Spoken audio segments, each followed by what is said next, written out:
The hands behind the picture, exodus of Kashmiri pandits. दोस्तों, विवेक अग्निहोत्री द्वारा निर्मित द कश्मीर फाइल्स ने देश भर में कश्मीरी पंडित्स की सफरिंग्स को सामने लाया है। वो भयावह स्थिति जिससे गुजरते हुए एक एजुकेटेड और पीसफुल कम्युनिटी अपना घर, अपनी जमीन छोड़ने पर मजबूर हो गई, आज उनकी दास्तान हर हिंदुस्तानी की आत्मा को छू रही है। आखिर क्या थे वो कारण जिनके चलते जेनरेशन बाय जेनरेशन एक साथ पीसफुली कोएग्जिस्ट कर रहे कश्मीरी हिंदूज और मुस्लिम्स के बीच अचानक दरार पड़ गई? आखिर कश्मीरी पंडित्स की माइनर पॉपुलेशन से सेपरेटिस्ट्स को ऐसा क्या डर था कि वो वैली में उन्हें बर्दाश्त नहीं कर पा रहे थे और उनके खिलाफ हेट्रेड पैदा कर रहे थे? और इन सब के बीच हमारे देश की सरकारें आखिर क्या कर रही थी? दोस्तों, जब किसी देश में इतनी बड़ी मानव त्रासदी होती है तो उसके पीछे कोई एक हाथ नहीं होता, बल्कि समाज को तोड़ने वाले अनेक हाथ जब मिलकर बर्बादी की ओर बढ़ते हैं, तब ऐसी कोई घटना होती है जो मानवता को शर्मसार कर दे। आज इस वीडियो के माध्यम से हम आपको कश्मीरी पंडित्स के मास एक्सोडस के पीछे की कहानी दिखाने का प्रयास करेंगे। इस डिस्कशन में हम क्राइसिस में involved 3 important figures, government, ISI और कश्मीरी मुस्लिम्स द्वारा इस एक्सोडस में प्ले किए गए रोल को देखेंगे। आइए शुरू करते हैं आज का डिस्कशन। The unstable governments. दोस्तों, यूं तो जम्मू कश्मीर में पॉलिटिकल टर्मोइल पहले से ही था, लेकिन इसमें सबसे बड़ा टर्न 1975 में आया, जिसने कश्मीर वैली में एक नई कहानी की शुरुआत की। 1975 में Indira Gandhi led central government और शेख अब्दुल्ला के बीच साइन हुए इंदिरा शेख अकॉर्ड के तहत शेख अब्दुल्ला ने कश्मीर में सेल्फ डिटर्मिनेशन की डिमांड को गिव अप कर दिया। लेकिन इस अकॉर्ड ने कश्मीर वैली में स्पेशल हॉस्टिलिटी फेस की और कहते हैं कि इसी अकॉर्ड ने कश्मीर में आगे चलकर जन्मी इंसर्जेंसी के ग्राउंड वर्क्स प्रिपेयर किए। जमाते इस्लामी कश्मीर, पीपल्स लीग और POK based Jammu Kashmir liberation front या JKLF ने इस अकॉर्ड का इस्तेमाल अपने पॉलिटिकल माइलेज के लिए किया। सेपरेटिस्ट्स और इस्लामिस्ट्स द्वारा फैलाए जा रहे प्रोपेगेंडा के बीच अपनी गिरती हुई सपोर्ट को बचाने के लिए शेख अब्दुल्ला पर भी आरोप लगे कि उन्होंने कम्युनलाइजेशन का रास्ता चुना। द क्विंट में अलीजा नूर लिखती हैं कि 1980s में कश्मीर में शेख अब्दुल्ला ने लगभग 300 प्लेसेस के नेम्स इस्लामिक नेम्स से रिप्लेस किए। साथ ही उन पर मस्जिदों से 1930s के दौर में प्रोपेगेट की जाने वाली कम्युनल स्पीचेस देने के आरोप लगे। अपनी ऑटोबायोग्राफी आतिश चिनार में उन्होंने कश्मीरी पंडित्स को इंडियन गवर्नमेंट का मुखबिर बताया। पॉलिटिकल एनालिस्ट्स का मानना है कि इन स्टेप्स ने न केवल कश्मीरी पॉलिटिक्स में कम्युनलाइजेशन को जगह दी, बल्कि कश्मीरी पंडित्स जो नॉमिनल परसेंटेज में वहां थे, उन्हें मुस्लिम मेजॉरिटी के सामने इनटॉलरेबल एनिमी का रूप दिया। खैर, 1982 में शेख अब्दुल्ला की डेथ हुई और उनके बेटे फारूक अब्दुल्ला ने नेशनल कॉन्फ्रेंस की बागडोर संभाली और 1983 के स्टेट इलेक्शंस में उन्हें बहुमत हासिल हुआ। लेकिन 1984 में सेंट्रल गवर्नमेंट से मतभेद के कारण इंदिरा गांधी ने 12 नेशनल कॉन्फ्रेंस के MLAs और कांग्रेस के सपोर्ट से फारूक अब्दुल्ला की जगह उनके ब्रदर इन लॉ गुलाम मोहम्मद शाह को जम्मू कश्मीर का CM बना दिया। दोस्तों, यह कश्मीर की पॉलिटिक्स में एक क्रिटिकल मोमेंट था, जहां एक और फारूक अब्दुल्ला, जिन्हें लोगों ने खुद अपना CM चुना था, उन्हें CM की कुर्सी से हाथ धोना पड़ा। वहीं गुलाम मोहम्मद शाह, जिनके पास लोगों का समर्थन नहीं था, वो जम्मू कश्मीर के नए CM बने। गुलाम मोहम्मद शाह पर भी ये आरोप लगे कि सिटीजन्स का सपोर्ट गेन करने के लिए उन्होंने ऐसे पॉलिटिकल आइडियोलॉग्स का सहारा लिया जिन्हें अब तक नेशनल कॉन्फ्रेंस के दूसरे लीडर्स ने मेन स्ट्रीम पॉलिटिक्स में आने नहीं दिया था। वो इस्लामिस्ट्स और रेडिकल फैनेटिक्स जिन्हें 1983 के स्टेट इलेक्शंस में लोगों ने रिजेक्ट कर दिया था, अब उन्हें पॉलिटिकल स्पेस मिलने लगा।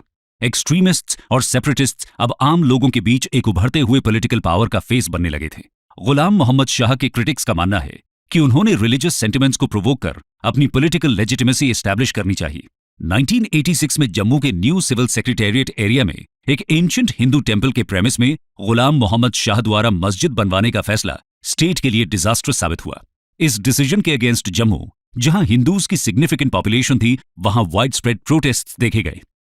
वहीं फरवरी 1986 में कश्मीर वैली रिटर्न होने के बाद गुलाम शाह पर यह इल्जाम लगे कि उन्होंने वहां के मुस्लिम्स को प्रोवोक किया और कहा कि आज उनसे मस्जिद बनाने का अधिकार छीना जा रहा है और अब मुस्लिम मेजॉरिटी वाले कश्मीर में भी इस्लाम खतरे में है। इन इनसाइटेड स्पीचेस और कम्युनल सेग्रीगेशन के माहौल में 1986 में कश्मीर में राइट्स हुए, जहां कश्मीरी हिंदूज को टारगेट किया गया। सोपोर और स्पेशली साउथ कश्मीर इस वायलेंस से ज्यादा अफेक्ट हुए।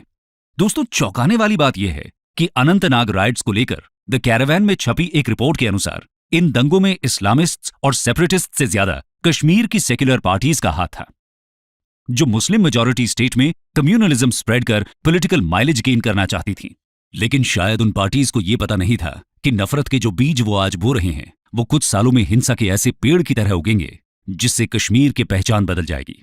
खैर, गुलाम मोहम्मद शाह पर लग रहे इल्जामों के कारण सेंट्रल गवर्नमेंट ने 12 मार्च 1986 को स्टेट गवर्नमेंट को डिसमिस कर गवर्नर जगमोहन को स्टेट का डायरेक्ट इंचार्ज बनाया। इस डिसमिसल का इस्तेमाल कर कश्मीरी सेपरेटिस्ट्स ने हिंदू सेंट्रल गवर्नमेंट और मुस्लिम कश्मीर जैसे टर्म्स को जन्म दिया और प्रोपेगेंडा फैलाया कि एक हिंदू गवर्नमेंट मुस्लिम कश्मीर पर अपनी मनमानी चला रही है। उधर इंदिरा गांधी की डेथ के बाद दिल्ली में 1986 तक कांग्रेस का कार्यभार राजीव गांधी के हाथों में जा चुका था। स्टेट में पॉलिटिकल लेजिटिमेसी बनाए रखने के लिए राजीव गांधी ने फारूक अब्दुल्ला के साथ राजीव फारूक अकॉर्ड साइन किया और फारूक अब्दुल्ला लेट 1986 में जम्मू कश्मीर के सीएम बने। लेकिन फारूक अब्दुल्ला द्वारा सेंट्रल गवर्नमेंट के साथ अकॉर्ड साइन करना सेपरेटिस्ट्स के लिए एक्सेप्टेबल नहीं था और उन्होंने वैली में ऐसे मैसेजेस स्प्रेड किए कि सीएम पोस्ट के लिए फारूक अब्दुल्ला ने जम्मू कश्मीर के स्पेशल स्टेटस का सौदा किया है। लोगों के बीच सेपरेटिस्ट्स और इस्लामिस्ट्स द्वारा हिंदू इंडिया और मुस्लिम कश्मीर का ये नैरेटिव आने वाले 1987 स्टेट इलेक्शंस में अपना इंपैक्ट दिखाने वाला था। दोस्तों, राजीव गांधी द्वारा फारूक अब्दुल्ला के बीच अंडरस्टैंडिंग 1987 इलेक्शंस को लेकर बनी थी। स्कॉलर स्टेन विडमाम के अनुसार जम्मू कश्मीर की 2 लार्जेस्ट पार्टीज ने मिलकर ऐसा इलेक्शन कार्टेल बनाया था जिसके इंपैक्ट को पॉपुलर डिस्कंटेंट भी चैलेंज नहीं कर पाता। इस इलेक्शन में कांग्रेस और नेशनल कॉन्फ्रेंस के अगेंस्ट जमाते इस्लामी जैसे इस्लामिस्ट और एंटी इंडिया ग्रुप्स ने साथ मिलकर मुस्लिम यूनाइटेड फ्रंट का गठन किया। MUF के इलेक्शन मैनिफेस्टो में इस्लामिक यूनिटी और असेंबली में लॉ ऑफ कुरान जैसी रिलीजियस डोमिनेशन की बातें कही गई। आपको हैरानी होगी कि ऐसे कई टेररिस्ट्स और इंसर्जेंट्स जिन्होंने आगे चलकर इंडिया के खिलाफ हथियार उठाए, उन्होंने 1987 के इलेक्शंस में पार्टिसिपेट किया था। इनमें मोहम्मद यूसुफ शाह, AKA सैयद सलाउद्दीन और यासीन मलिक शामिल हैं। लेकिन कई रिपोर्ट्स ने दावा किया कि 1987 इलेक्शंस में कांग्रेस NC अलायंस को जीत दिलाने के लिए चुनावों में हस्तक्षेप हुए थे। दावा किया गया कि लोगों का पॉपुलर मैंडेट MUF की तरफ था, लेकिन मेजॉरिटी ऑफ सीट्स पर कांग्रेस और नेशनल कॉन्फ्रेंस के उम्मीदवार विजयी हुए। अब ये सेपरेटिस्ट्स का प्रोपेगेंडा था या सच, ये तो पता नहीं, लेकिन हाँ, ये एक क्रूशल मोमेंट बना जब कश्मीरी मुस्लिम्स में ये बिलीव पैदा किया गया कि सेंट्रल गवर्नमेंट उन पर अपनी मर्जी चलाने के लिए हर कदम उठाने को तैयार है। और इन मैसेजेस को कम्युनल कलर के साथ लोकल पॉपुलेशन में स्प्रेड करने का काम किया MUF वर्कर्स ने। यहीं से इस्लामिक फंडामेंटलिस्ट्स ने इंडिया के अगेंस्ट आर्म्ड स्ट्रगल का आइडिया लोगों के बीच प्रोपेगेट करना शुरू किया। इंडिया टुडे की एक रिपोर्ट के अनुसार फारूक अब्दुल्ला द्वारा POK से टेररिस्ट ट्रेनिंग लेकर वापस आए कश्मीरी यूथ्स को जेल से रिहा करने के फैसले ने सोसाइटी में नया टर्मोइल जनरेट किया। फारूक अब्दुल्ला को लगा कि उनके द्वारा लिया गया ये स्टेप आम कश्मीरी मुस्लिम्स की नजर में उन्हें उनका समर्थक साबित करेगा। लेकिन इसके विपरीत समाज में ऐसे लोग खुले छोड़ दिए गए जिन्होंने इंडिया के अगेंस्ट आर्म्ड रिबेलियन और कश्मीरी हिंदू से नफरत करने की ट्रेनिंग पाकिस्तान ऑक्यूपाइड कश्मीर में ली थी, और इसका इंपैक्ट कश्मीरी पंडित्स के ऊपर दिखना अब इनएविटेबल था। दोस्तों, इन सब के अलावा जम्मू कश्मीर में 1989 में एक ऐसा इवेंट हुआ जिसने इस्लामिस्ट्स और एंटी इंडियन फोर्सेस को वो पावर दी जिसका उन्हें अंदाजा भी नहीं था। 1989 में जब मुफ्ती Mohammad Saeed VP Singh lead Janata Dal government में होम मिनिस्टर थे, तब उनकी बेटी रुबैया सईद को JKLF मिलिटेंट्स ने किडनैप कर लिया।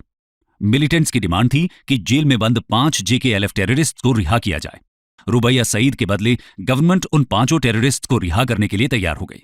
दोस्तों, ये शायद गवर्नमेंट की सबसे बड़ी भूल थी। इस किडनैपिंग ने न केवल मिलिटेंट्स का कॉन्फिडेंस बूस्ट किया, बल्कि इसने एक ऐसा मैसेज स्प्रेड किया कि मिलिटेंट्स ने सेंट्रल गवर्नमेंट को घुटनों पर ला दिया था। शेख अब्दुल हमीद, गुलाम नबी भट्ट और मोहम्मद अल्ताफ समेत 5 टेररिस्ट्स के रिहा होने के बाद कश्मीर वैली में इन्हें हेरोइक वेलकम दिया गया। सेपरेटिस्ट्स इन्हें हिंदू इंडिया के ऊपर मुस्लिम कश्मीर की जीत बता रहे थे, और इसका लोगों के माइंडसेट पर जो इंपैक्ट पड़ा, उसका सबसे पहला शिकार कश्मीरी पंडित्स बने। दोस्तों, इन सब के अलावा हमें कश्मीर पॉलिटिक्स के इस सेंसिटिव दौर में स्टेट गवर्नमेंट और गवर्नर के बीच पॉलिटिकल टसल दिखाई दी। 1984 में JNK गवर्नर जगमोहन मल्होत्रा ने फारूक अब्दुल्ला के डिसमिसल के रिकमेंडेशंस दिए थे, और इसलिए अब्दुल्ला और जगमोहन के बीच पॉलिटिकल राइवलरी थी। 1990 में जब मुफ्ती मोहम्मद सईद के सजेशंस पर जगमोहन मल्होत्रा को जम्मू कश्मीर का गवर्नर दोबारा बनाया गया, तो प्रोटेस्ट में लॉलेसनेस झेल रहे स्टेट में फारूक अब्दुल्ला ने रिजाइन कर दिया। इस रेजिग्नेशन ने न केवल इस्लामाइजेशन की हाइट देख रहे कश्मीर को आतंकवादियों की ओर धकेला, बल्कि इसी पावर वैक्यूम का फायदा उठाकर कश्मीरी पंडित्स को इस हद तक डराया गया कि वो अपने घरों को छोड़ने के लिए मजबूर हो गए। The role of Pakistan. दोस्तों, पाकिस्तान और ISI के लिए अफगान सोवियत वॉर एक नई स्ट्रेटेजी साथ लेकर आया। 1979 में शुरू हुए इस वॉर में अफगानिस्तान ने मुजाहिदीन नामक इस्लामिक गुरिल्लाज का राइज देखा, जिन्होंने फॉरेन इन्वेडर्स के अगेंस्ट रिलीजियस ग्रुपिंग्स फॉर्म कर आर्म्ड स्ट्रगल ऑर्गेनाइज की। सोवियत यूनियन के अगेंस्ट इन मुजाहिदीन को यूएसए के सीआईए द्वारा फंडेड ट्रेनिंग पाकिस्तान में दी गई। इसी कॉन्फ्लिक्ट के दौरान पाकिस्तान और आईएसआई को यह रियलाइज हुआ कि यदि पाकिस्तान से ट्रेनिंग और सपोर्ट हासिल कर मुजाहिदीन सोवियत यूनियन जैसी सुपर पावर से लड़ सकते हैं, तो कश्मीरी एक्सट्रीमिस्ट्स को भी ट्रेनिंग और फंडिंग प्रोवाइड कर इंडिया के अगेंस्ट आर्म्ड स्ट्रगल में खड़ा किया जा सकता है। इस्लामिक रेजिस्टेंस का यह मूवमेंट पाकिस्तान के मिलिट्री डिक्टेटर जियाउल हक के ऑपरेशन टोपैक को भी सूट करता था, जिसे जम्मू एंड कश्मीर के लिए प्लान किया गया था। ईस्ट पाकिस्तान खोने के बाद आईएसआई और पाकिस्तानी आर्मी किसी भी मेथड से इंडिया से बदला लेना चाहती थी और जम्मू कश्मीर की पॉलिटिकल इंस्टेबिलिटी उनके लिए ये अपॉर्चुनिटी लेकर आई। पाकिस्तान के इंटर सर्विसेज इंटेलिजेंस या आईएसआई ने सबसे पहले पाकिस्तान ऑक्यूपाइड कश्मीर के पॉलिटिकल एक्टिविस्ट को इकट्ठा किया, जिसमें जेकेएलएफ शामिल था। आईएसआई के इंस्ट्रक्शंस के तहत जेकेएलएफ ने कश्मीर को अनस्टेबल बनाने के लिए दो स्ट्रैटेजीज का सहारा लिया। पहला था AK-47 और दूसरा था रेडिकलिज्म। जहां एक और जेकेएलएफ के कमांडर्स ने पाकिस्तान द्वारा सप्लाइड कलैशनिकोव से कश्मीर वैली में हिंदूज और नॉन कंप्लाइंग मुस्लिम्स को टारगेट किया, वहीं पाकिस्तानी इंटेलिजेंस ने एलओसी क्रॉस कर मिलिटेंट ट्रेनिंग के लिए गए कश्मीरी यूथ्स के बीच प्रोपेगेंडा के तहत फोर्स्ड इंडियन ऑक्यूपेशन जैसे शब्द और कश्मीरी पंडित्स उनके एनिमीज हैं जैसे नैरेटिव्स फैलाए। इस ड्यूअल स्ट्रैटेजी के तहत जेकेएलएफ के सपोर्टर्स कश्मीर वैली में बढ़ते चले गए। इंटरनेशनल प्लेटफॉर्म्स पर हिंदूज के अगेंस्ट फैले इस जहर को फ्रीडम मूवमेंट का नाम देते हुए पाकिस्तान ने कश्मीरी रेडिकलिस्ट्स को लेजिटिमेसी प्रोवाइड करने की कोशिश की। उस समय बेनजीर भुट्टो जैसी पाकिस्तानी पॉलिटिशियंस ने भी इंडिया के अगेंस्ट स्पीचेस दिए, जिसके तहत उन्होंने कश्मीर की मस्जिदों और स्कूलों से इस्लामिक रूल के राइज की बात कही। ये वर्ड्स हकीकत में बदलते हुए तब दिखे जब कश्मीर की मस्जिदों से हिंदूज को वैली छोड़ने की धमकियां मिलनी शुरू हुई। आईएसआई ने इस समय तक लाइन ऑफ कंट्रोल के आसपास कई टेररिस्ट ट्रेनिंग कैंप्स एस्टैब्लिश कर लिए थे, जहां retired Pakistan army officers Kashmir से आए यूथ्स को ट्रेनिंग देते थे। इन्हें वापस जाकर एडमिनिस्ट्रेशन को टारगेट करने के अलावा हर वो सिंबल जो इंडिया से जुड़ा है उस पर अटैक करने के इंस्ट्रक्शंस थे, और इन्हें बताया जाता कि कश्मीरी पंडित्स इंडिया के सबसे मजबूत सिंबल्स हैं। मिलिट्री ट्रेनिंग के अलावा आईएसआई ने इन लोगों के बीच इस्लामिक जिहाद का कॉन्सेप्ट भी स्प्रेड किया, जिसमें हिंदूज प्राइमरी टारगेट थे। इवन पीओके के टेररिस्ट्स को भी इस पर यकीन दिलाया गया कि नेग्लिजिबल पॉपुलेशन के बावजूद कश्मीरी पंडित्स मुस्लिम्स को सप्रेस कर रहे हैं। कश्मीरी पंडित्स के एक्सपल्शन के पीछे यह सबसे बड़ा कारण था कि एंटी इंडिया सेंटिमेंट्स के साथ सेपरेटिस्ट्स को इस बात पे भी भरोसा दिलाया गया कि जब तक इंडिया सपोर्टिंग पॉपुलेशन और हिंदूज का प्रेजेंस कश्मीर में रहेगा, तब तक उनका ख्वाब पूरा नहीं हो सकता। खैर, कश्मीरी पंडित्स के मास एक्सोडस के पीछे केवल जेकेएलएफ जैसे सेपरेटिस्ट ग्रुप्स का हाथ नहीं था, बल्कि आम कश्मीरी ने भी अनेक रोल प्ले किए, और इन रोल्स में उनका म्यूट स्पेक्टेटर होना उन तरीकों में एक था। आइए देखते हैं कैसे। The local population. दोस्तों, कश्मीरी मुस्लिम्स द्वारा इस क्राइसिस में किए गए पार्टिसिपेशन को डिकोड करने के लिए हमें गवर्नमेंट और आईएसआई के अलावा कुछ एक्सटर्नल इवेंट्स पर भी नजर डालनी पड़ेगी। स्टेट की पॉलिटिकल इंस्टेबिलिटी से पहले कश्मीरियों के लिए इरानियन रेवोल्यूशन एक सोर्स ऑफ इंस्पिरेशन बना। 1979 में ईरान में हुए रेवोल्यूशन के दौरान शाह मोहम्मद रिजा पहलवी को आयतुल्लाह खुमैनी द्वारा लेड रेवोल्यूशन में ओवरथ्रो कर दिया गया, और इस रेवोल्यूशन के बाद ईरान में इस्लामिक रिपब्लिक का गठन हुआ। कश्मीर के कई रेडिकलाइज्ड मुस्लिम्स इस रेवोल्यूशन से इंस्पायर हुए, और उन्हें महसूस होने लगा कि यदि ईरान में रिवोल्ट से इस्लामिक रूल आ सकता है, तो कश्मीर में भी ये दोहराया जा सकता है। दोस्तों, ये वो दौर था जब सऊदी अरेबिया पाकिस्तान की मदद से वहाबिज्म की आइडियोलॉजी को पूरे मुस्लिम वर्ल्ड में स्प्रेड कर अपनी डोमिनेंस बनाने के प्रयास में था। न केवल वहाबिज्म के प्रोपेगेशन से दुनिया भर के radicalised Muslims Afghan Soviet war में मुजाहिदीन का साथ देने अफगानिस्तान पहुंच रहे थे, बल्कि इसी दौर में टेररिज्म के उस चेहरे की रचना हुई जिससे आज पूरी दुनिया परेशान है।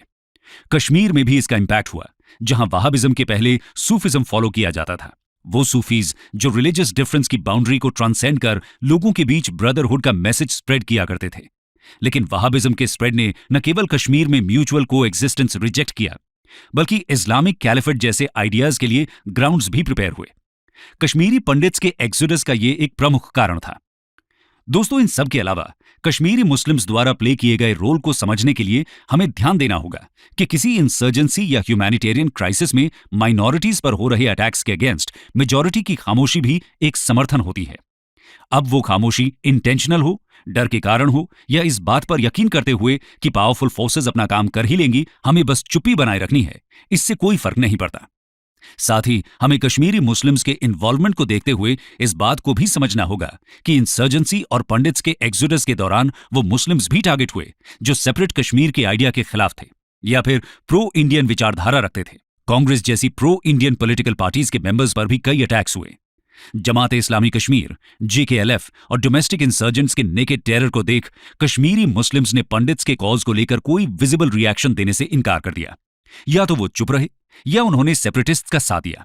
और इस पूरे टर्मोइल में खुद को अकेला पाते हुए कश्मीरी पंडित्स के लिए जब गवर्नमेंट, पुलिस और लोकल पॉपुलेशन से कोई सपोर्ट नहीं मिला, तब उन्होंने वैली छोड़ने का फैसला किया। The ultimate impact, exodus and aftermath. दोस्तों, इस पूरे बैकग्राउंड से गुजरते हुए अब आप समझ गए होंगे कि उस समय कश्मीर वैली का क्या माहौल था। बढ़ते हुए इस्लामाइजेशन और कश्मीरी पंडित्स के अगेंस्ट स्प्रेड हेट ने अपना असर 14 सितंबर 1989 से दिखाना शुरू किया, जब भारतीय जनसंघ के लीडर टीकालाल टपलू की हत्या कर दी गई। रिटायर्ड जज नीलकंठ गंजू, जिन्होंने एक आतंकवादी को फांसी की सजा सुनाई थी, उनकी भी 4 नवंबर को हत्या हो गई। 4 जनवरी 1990 को आफ्ताब नामक न्यूज़पेपर में एक मैसेज रिलीज हुआ जिसमें सारे हिंदूज को कश्मीर छोड़ने की धमकी मिली। ऐसा ही एक मैसेज 14 अप्रैल को अल सफा नाम के न्यूज़पेपर में भी पब्लिश हुआ। 18 और 19 जनवरी की रात कश्मीरी पंडितों के लिए सबसे भयावह थी, जब मस्जिदों को छोड़ पूरे कश्मीर वैली में इलेक्ट्रिसिटी कट कर डिवाइसिव और भड़काऊ भाषण दिए गए। इन भाषणों में इस्लामिक रूल की बात कही गई और कश्मीरी हिंदुओं को मारने के लिए लोगों को उकसाया गया। ये वही रात है जिसके गुजरने के साथ ही कश्मीरी पंडित्स वैली छोड़ने का फैसला करने पर मजबूर हो गए। अगली सुबह से मास वेव्स में कश्मीर से हिंदूज पलायन करने लगे और अपने ही देश में उनकी हालत रेफ्यूजी की तरह हो गई। और यहां से कश्मीरी पंडित्स के एक्सोडस की कहानी शुरू हुई, जो 30 सालों बाद आज भी जारी है। कश्मीरी हिंदूज को रिप्रेजेंट करने वाले कई पॉलिटिकल ग्रुप्स और दूसरे सोर्सेज के अनुसार लाखों हिंदूज जहां वैली छोड़ने के लिए मजबूर हुए, वहीं 1990 के बाद से आज तक अनेक हिंदूज की जानें जा चुकी हैं और आज भी ये लोग इंसाफ का इंतजार कर रहे हैं। दोस्तों, इंसर्जेंसी के कुछ कम होने के बाद यूपीए गवर्नमेंट ने 2008 में 1168 करोड़ का पैकेज अनाउंस किया था, जिसके तहत 1800 कश्मीरी हिंदू यूथ्स वैली में वापस आए थे। लेकिन फ्रीक्वेंट अटैक्स और थ्रेट्स के कारण मेजॉरिटी ऑफ पंडित्स आज भी कश्मीर वापस जाने में असुरक्षित महसूस करते हैं। यूं तो आज वैली में एक्टिव सारे पॉलिटिकल ऑर्गेनाइजेशंस ने कश्मीरी पंडित्स को जम्मू कश्मीर का इनसेपरेबल पार्ट बताया है, लेकिन आज भी कोई इस बात की जिम्मेदारी नहीं ले सकता कि लौटे हुए कश्मीरी पंडित्स के साथ वो दोबारा नहीं होगा जो 1990s में हुआ था। इसके अलावा हमें इस बात को भी समझना होगा कि किसी समाज में माइनॉरिटीज के अंदर जेनरेटेड इनसिक्योरिटीज को एड्रेस करने के लिए मेजॉरिटी कम्युनिटी का उनके साथ खड़ा होना सबसे अहम है। आज आर्टिकल 370 के रिमूवल के बाद कश्मीर की पॉलिटिक्स में बदलाव आने की उम्मीद है, लेकिन जब तक कश्मीर वैली के मुस्लिम्स डिस्प्लेस्ड हिंदूज के बीच कॉन्फिडेंस बिल्ड नहीं करते, तब तक किसी भी इनिशिएटिव के बावजूद कश्मीरी पंडित्स का अपने घर वापस लौटना मुश्किल दिखाई देता है।